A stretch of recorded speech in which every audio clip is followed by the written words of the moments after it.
what was anticipated to be a debate between Mayor President Sharon Weston Broome and her challenger, Coach Sid Edwards, but Coach Edwards has opted not to participate as he did in the previous debate of all the major candidates a few weeks ago. And I can tell you that I've been on the board of the Press Club for the last 4 mayoral elections, and in 2 of them, Kip Holden won without a runoff, so there was no debate. But 8 years ago, Mayor Broome debated Bodie White, and then last time around, she debated Steve Carter, and she is here again, and she is seeking a 3rd term. She finished with 31% of the votes in the primary. Coach Edwards had 34, and Ted James received 28%, and he endorsed the mayor last week. But the mayor has some comments, and we will entertain questions from members of the media and the press club. And please, no long-winded statements, just questions. If you have them, we welcome those, but we'll leave the speeches for another time. Thank you. Mayor.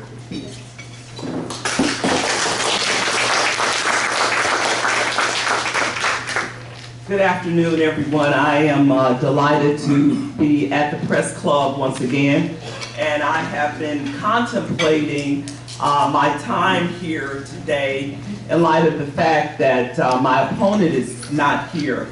And I thought that most of you all have certainly heard me talk over the course of this campaign for almost a year now, at least 8 months, about our successes and achievements when it comes to infrastructure, the largest infrastructure project moving beyond the history of Baton Rouge. You've heard me talk about our economic stability, having the strongest economy in the state of Louisiana, and about to have 16,000 emerging jobs in the next 2 years.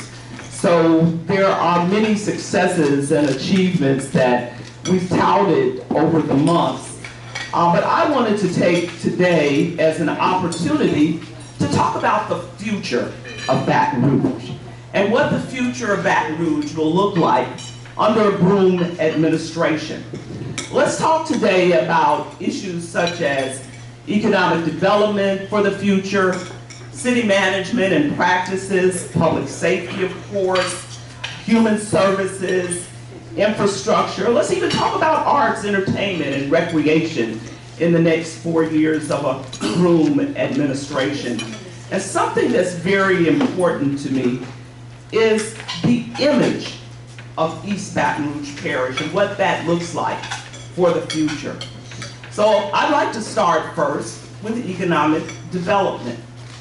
My 4 economic development pillars are developing a high-profile business strategy, doing workforce expansion, making sure that we have more integrated access for employee training, entrepreneurism with support from collaboration of our young, best business minds, and career advancement pathways for the undertrained.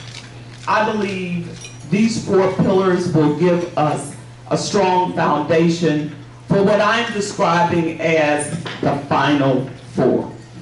The final 4 years of a Broome administration. As many of you all know, and there may be some people who are viewing, the mayor president can only run for 3 terms. So indeed, when I say the final 4, I mean the final 4. So let's talk more about economic development for the future. Of course, you've heard me talk about the expansion or new development of our River Center Hotel and Conference Center. That's going to be transformative in the space of economic development for our city and parish. It will also be a big transformative project for quality of place in Baton Rouge. You may have heard me talk about time and time again during the course of this campaign my plans for the riverfront. Plans that include starting at the bluffs of Southern University and accentuating one of the most beautiful views of the river right there on the bluffs of Southern University. Then going downtown and developing our downtown, curating a space that our young professionals especially will want to visit, as well as our tourists. And then the city parish owns some property out on Nicholson Drive, closer to LSU. And I would like to see our citizens help curate a park, or what they believe will be a wonderful addition to our riverfront business. As I talk about economic development, my plans are also to create the first ever one-stop shop for business in government. Occupational licensing, permitting, and inspection, all coming under one stop. Also, I will tell you that we have two major corridor projects that will continue, really just evolving in the next 4 years. One is our Plank Road Corridor project, which is already underway, and one is our Florida Corridor project, which will be starting. This corridor work, in my view, will take us to the next level, moving to the concept of geospatial regional development and revitalization. And of course, I'm looking forward to partnering with our banking community to hear how we can use CRA dollars, and the financial community will certainly weigh in on that. I believe we should have a designation of the quarterly voice and tracking of economic development plan and strategy, so it can be known and owned by the community. We can have an economic progress quarterly bulletin from the mayor and our Baton Rouge area of change. And of course, I'm always looking for partnerships, because we know the value of partnerships, that partnerships for economic development bring good news and good business. So that's my vision for economic development. Now let's talk about, and I hope I have enough time to talk about some other issues I'll just tout as we look forward to the future of Baton Rouge, the Final Four. Let's talk a little bit about city management and practices. We want to continue to expand our transparency and accountability that we have in city parish government.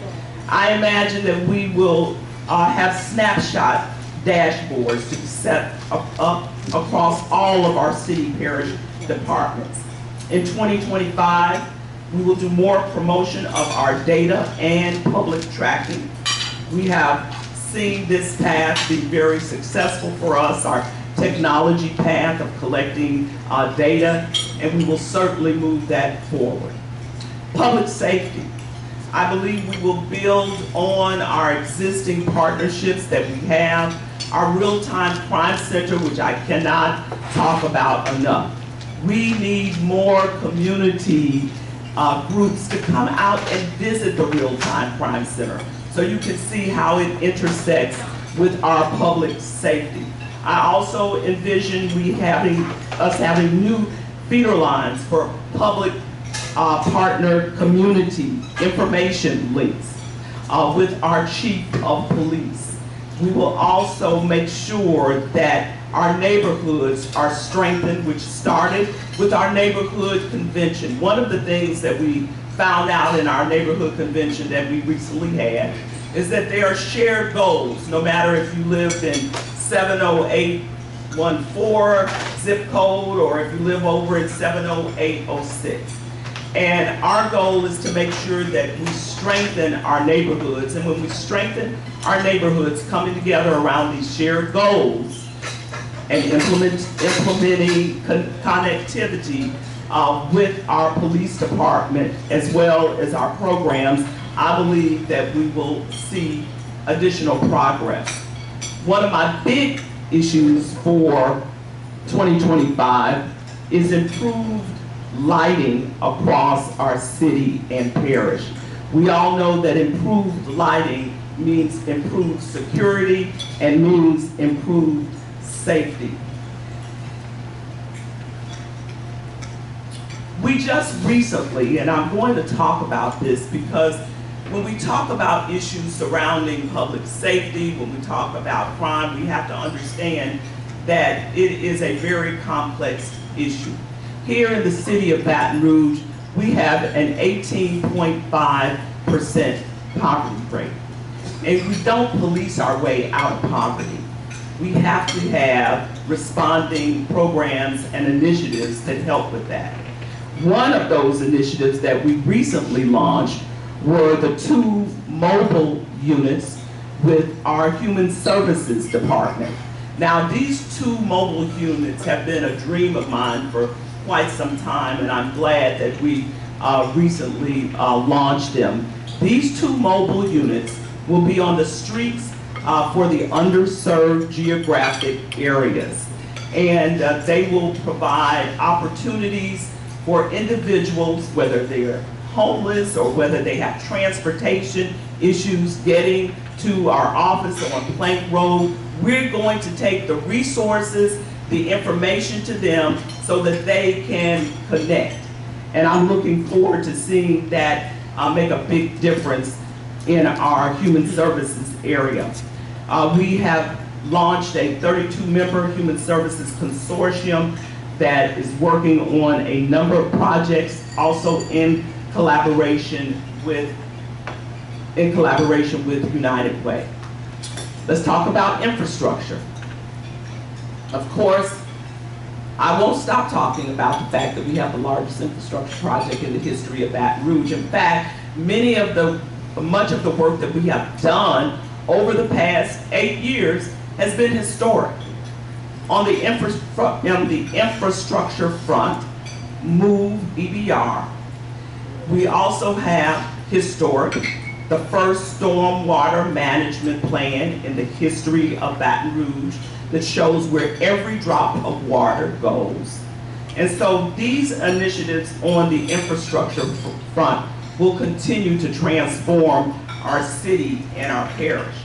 I'm looking forward to MOVE EBR serving as a foundation for our citizens to curate. We don't have to call it MOVE EBR 2, but an additional infrastructure, roads, and transportation program. I believe that when we see the success, and we've already started seeing the success of our MOVE EBR projects, it will serve as a great foundation for continued infrastructure work. When we talk about infrastructure as well, I'm looking forward to implementing new communications mapping and reporting to our voters on completed projects that are pending. And we will call this portals of progress for individuals to connect with. Also, I am working on and look forward to having this in 2025, major gateway projects that cover the entries of Southern University as well as LSU for signage and beauty and significance and improvements. I love the arts and entertainment in Baton Rouge, and I want to see that elevated. So we will hold an economic development summit noting the return of investment in East Baton Rouge Parish on our arts, our entertainment economy as well. And of course, I look forward to engaging our citizens by putting together a leadership team to explore an arts beehive spot in downtown on the riverfront or in mid-city. I don't know how many of you all had a chance to go to the White Light Nights event in mid-city that took place this Friday. But there were people from all over Baton Rouge, I promise you. It was not just the folks in mid-city, people from all over. And one of the constant themes that I heard during that time is that there were many people who were not aware that this existed in Baton Rouge, and there were other people who said we need more of this to be part of the fabric of Baton Rouge. Now let's talk about how do we feel about ourselves here in Baton Rouge. You know, I gave the Chamber of Commerce and Visit Baton Rouge over $1 million to talk about and promote the Better NBR campaign. And that was to focus on why Baton Rouge is a good place for people to live and to thrive and prosper, especially our young professionals. I love the campaign, but I think we need more of that in Baton Rouge. Why? Because I believe that we have to accentuate our own unique image that we have here, our own unique assets that we have here in the city and in this parish. And so we will continue to work on a collective image campaign to improve both community pride and identity. I love Baton Rouge. I can't think of any place else I would rather live. I most recently had the privilege of being elected as the president of the National League of Cities, representing 19,000 city, towns, and villages. And in my vision casting for the National League of Cities, I specifically said that I believe that Baton Rouge is going to be the best mid-sized city in America. And I also told the membership in attendance, everyone should feel positive about their city. And I get that. And that's what I want to see more of in Baton Rouge. We have a lot of assets and positives to accentuate, even in recognizing that Wallet Hub touted us in 2024 as the top city for efficient and effective leadership out of 148 cities. Last year, in 2023, we were number 89 out of the top 100 of America's best cities, done by World's Best Cities. So we've got a great foundation to build on, and quite frankly, I want to finish the job that I started. I will tell you that change does not always equate with success. This is a time in our city and in our parish, as I sit at the table with the individuals from our new emerging city of St. George and negotiate, as I continue to stabilize our budget, making sure that we have not laid off any of our employees in city parish government. I would say that this is a time for stability in government like never before. It's unfortunate that my opponent chose not to be here, because I do believe that as those seeking elected office, that there should be a level of accountability with the voters. And for me, one of the biggest, one of the challenges is the fact that my opponent over the past 8 years has not voted. And that equates to over 25 missed elections. I can look around this room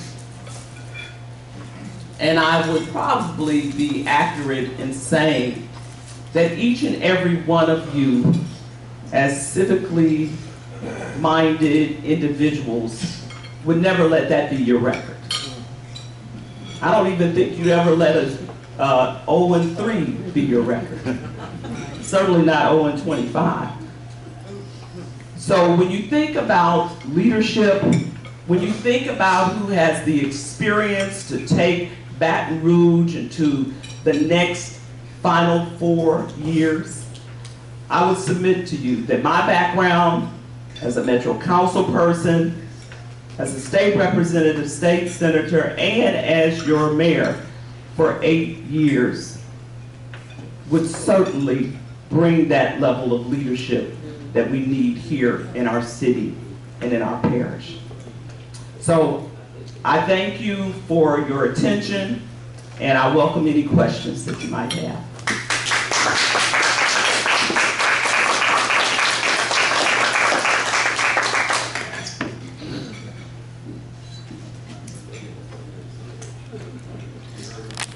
I can always talk some more. Okay, Jim, you're in charge. Let's start with Leo. Okay, yeah, I have a few questions on the budget, but first off, negotiations with St. George. The budget was just amended to add $50,000 more dollars to lawyer fees to work out negotiations. Where do we stand now, and how can you justify doubling the contract for these negotiations? Well, first of all, we stand in negotiations. That's where we are. And when you're in negotiations, you know that it is probably best to just talk about the fact that we are making progress, which we are making progress. But you have to recognize that the issue at hand when we talk about St. George is somewhat of a complex issue, because we're talking about a city the size of over 80,000, almost 85,000 individuals. And so we have to decide in the negotiation process who is going to be responsible for what kind of price tag is attached to that. And so we are fortunate to have legal counsel to help us navigate that path. And I believe at the end of the day, it will help us even be more fiscally responsible by having that legal counsel in this process. Gary? Mayor, the last 8 years, you know, there's no doubt.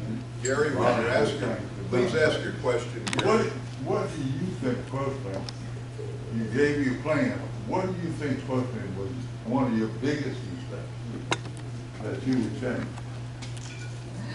I'll repeat the question.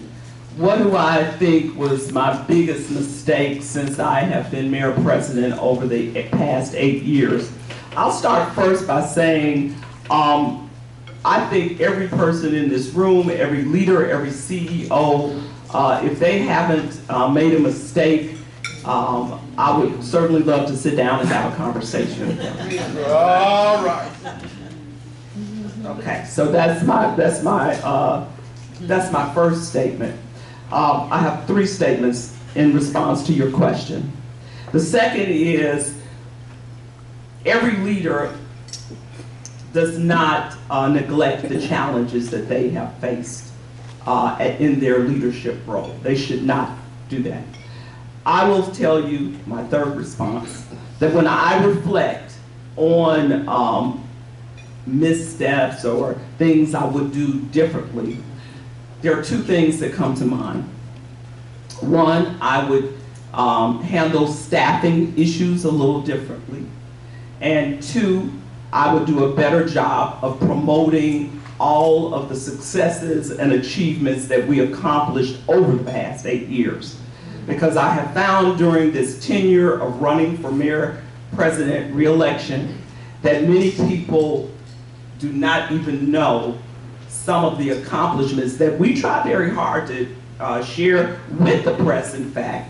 I don't know if the press gets battle fatigue on our press releases or what, but we try very hard to get that information out, but I am finding we have to do a better job of that.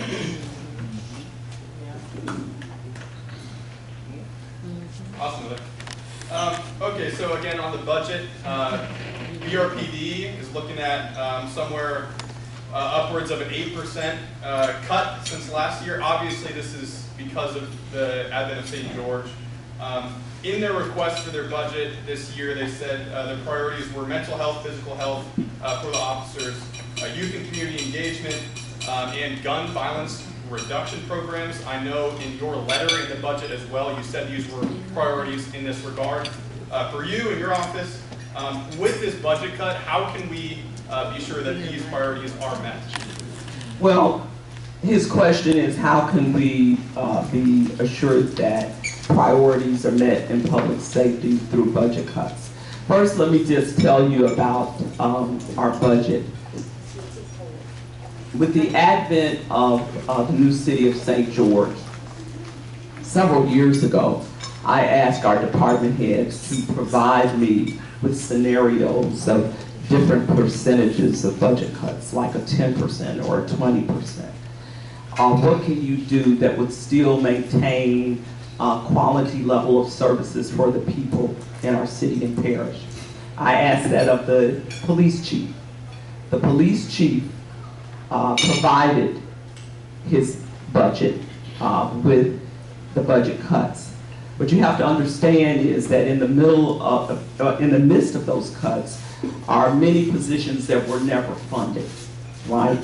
And so that was the first step in that process. The public safety police budget specifically, I will say, still is the largest budget in city parish government. And in this process, we have shared with the chief, have plans on the table to augment part of his budget with some additional ARPA funds that we were able to free up. And that will help with some of their goals and objectives as well. As far as the general fund subsidy, there still is that 8% decrease. Are you saying that ARPA funds will be used to fund mental health, youth engagement, and gun violence reduction programs? I'm saying that we already have part of that in our budget, and I'm saying secondly that we will be collaborating with the chief. He probably is already aware of this, of these funds, and I'm going to, in our collaboration, work with him to, in terms of what he believes is the best priority for those funds. But let me just say this. The issue of mental health, youth empowerment, I think that's what you said. You said mental health, youth and community engagement. Community engagement. We're not going to let that suffer.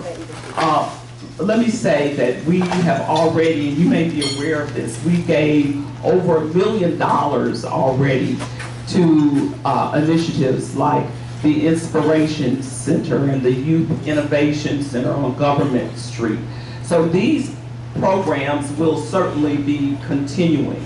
Also, you always have to remember that while a lot of what we do in city parish government is dependent on revenues from the taxpayers, we also are always aggressively pursuing grant opportunities as well as philanthropic opportunities. So with that being a part of our thought process with the budget, I believe that we will still be able to respond certainly significantly in those areas. One last question on that, I'm sorry.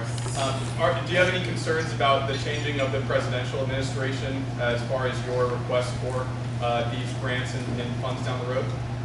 No, I have no concerns about the changes, the change in terms of how it will impact local government. Once again, I will have even a higher profile in terms of advocating not only for Baton Rouge in terms of grants and opportunities, but for, as I told you, cities, towns, and villages across America through my leadership role as the new president of the National League of Cities. Federal advocacy is will be one of my key roles. And you have to remember that these cities, towns, and villages that I will be representing have diverse leadership. They have Republican, Democratic, independent, nonpartisan leaders who serve as mayors and council members, and I will be representing all of them. And we all have some very shared goals that we all want to achieve. Thank you, Mayor. Barbara, you next. What percentage of your job is mayor versus parish president? And could you speak to the last 8 years as parish president and the future as parish president, not just mayor? That's a great question. What percentage of my job is mayor versus parish president? I'll be very honest with you that I would say when I look over the past 8 years, because I look at everything really from a broad viewpoint. In fact, I look at everything from an East Baton Rouge parish point of view. I believe that my time has been equal in both as mayor of Baton Rouge and as parish president. It's an intersection that's really hard to separate. I'll just share that with you. It's an intersection. That consolidated form of government is hard to separate. So when I think about what needs to take place, not only in Baton Rouge, I collaborate with the mayor of Zachary, I collaborate with the mayor of Baker, I collaborate with the mayor of Central, and now the new mayor of St. George to find out how I can serve them and help, perhaps in many instances, close gaps, whether it's with infrastructure or equipment issues that they may be having, even roads or transportation. So I think that it's still going to be very similar moving forward. Mayor, I haven't had a chance to look at your budget. I've been kind of busy the past couple of weeks. I was very disappointed that the plan of government failed. And I'm wondering if you have ever considered or would consider in this administration hiring a person who would be a city manager for our city. So the question was about the city manager. So let me say this. I believe, and I've said this time and time again, sometimes I don't know if the message is getting across. I have never been opposed to a city manager. A city manager to me is just another name for a chief administrative officer. Yes, the roles are very much the same. Even if you look at what was in the recent ballot initiative, everything in that job description was pretty much what goes on now for a chief administrative officer. A city manager, I believe, certainly has specific credentials that they bring to the job, and I have no problem with that. I had no problem with it 8 years ago when I intentionally pursued people with city manager credentials. I can remember distinctively that one of the individuals was a gentleman out of Austin, Texas, and he was actually an assistant city manager, but his salary was more than what the mayor makes. And so the issue is not, to get qualified, and we've had some great CAOs who have done some wonderful things in my administration, but the issue is about more about a salary issue if you're going to make it more competitive. And it's certainly, I will say this, when a city manager, CAO, whatever you want to call that person, I think they said parish administrator on the ballot initiative, there is no way that that person should be just selected or approved by the council. If that person is going to work hand in hand with the mayor, that should be the mayor's choice, or you're going to have some conflict going on. We could talk offline about it a little bit more. Yes, Sarah. Sarah Mark, Blue BRZ. We usually see lower voter turnout during the runoffs. What are you doing to keep that energy up and get people out to the polls? Well, we are very energized about getting people out to the polls. We are very intentional about making sure, by the way, that people know that early voting is taking place actually right now through November 30th, that there are 5 locations where people can early vote: the Baker Motor Vehicle Office, Central Branch Library, City Hall, the fire station on Coursey, and the Louisiana State Archives. So we're encouraging people to early vote, and of course on December 7th is the election. But we're just reminding people, as I said, very intentionally, what's at stake here on the ballot. I believe that the citizens of Baton Rouge and East Baton Rouge Parish will go out and turn out just like they did, if not even more, on as they did in the November 5th election. Sarah? Follow-up question, do you think that Ted James's recent endorsement is gonna help you bring out more people to vote? Yes. What is your impression of the role that former Representative Jenkins is playing in your opponent's campaign? What is my impression of Woody Jenkins' role in my opponent's campaign? Is very concerning. It's extremely concerning because I don't think that former Representative Woody Jenkins embraces the overall vision that the citizens of East Baton Rouge Parish have of unifying and collaboration and inclusivity, just to name a few. Robert? Mayor, can you confirm that the cost of litigating the St. George matter was provided by private funds? Yes. Okay.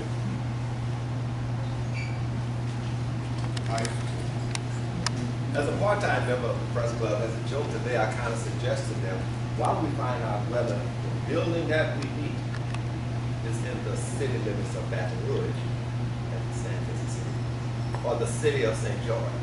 Because I believe if this thing were at St. George, your point would be, I think that with name recognition and all that, would you be willing to negotiate with the press club for a long-term contract for these meeting in this building? Well, would I be willing to negotiate with the press club about their location? I'm letting the press club handle their own business. I got enough to say. I have enough to say grace over myself. The district attorney gave us this sheet when he spoke recently about murders in East Baton Rouge Parish. And the average for Kip Holden in his tenure is under 75. The average for your tenure is over 100 murders. How do you reconcile that, especially since the parish population has declined? Well, I reconcile the fact that when you look at crime in 2022 and 2023, we had a downward trajectory of crime.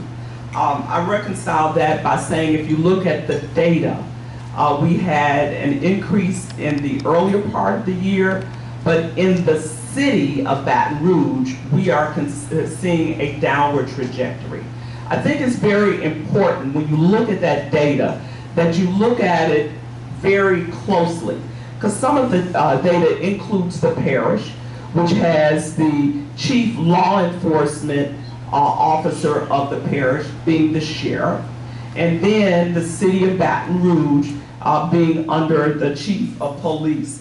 But what is more importantly is how do we continue to mitigate crime and increase public safety in the years to come. We will certainly see our 21st century, and I believe innovative policing, play a significant role.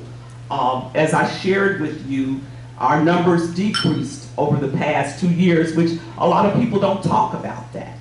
And so I believe that when we put more youth to work during the summertime, as we have over every summer, almost since I have been mayor president, increasing that number, when we focus on our 21st century practices, such as our real-time crime center, when we get to the root causes of crime and accentuate and spend more time there, such as early childhood education, I think we will continue to see a downward trajectory take place.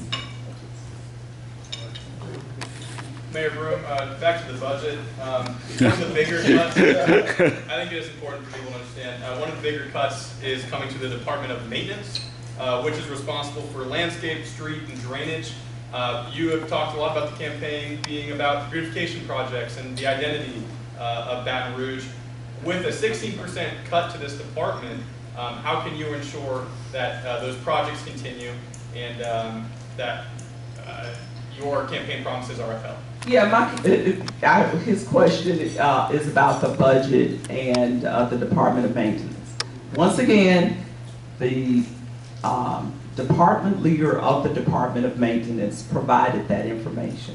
So my goal was always to maintain the quality level of services, and obviously our department leader for that department feels that we can continue down that path. But let me add something. You know, you mentioned my initiatives.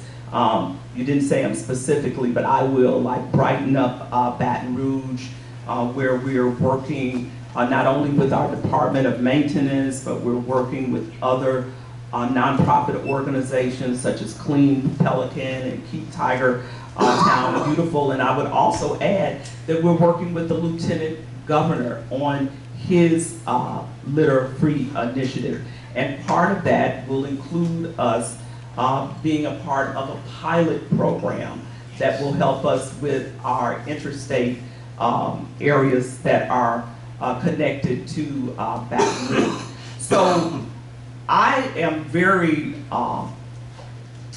I feel very good, I'll just say this, about the 2025 budget.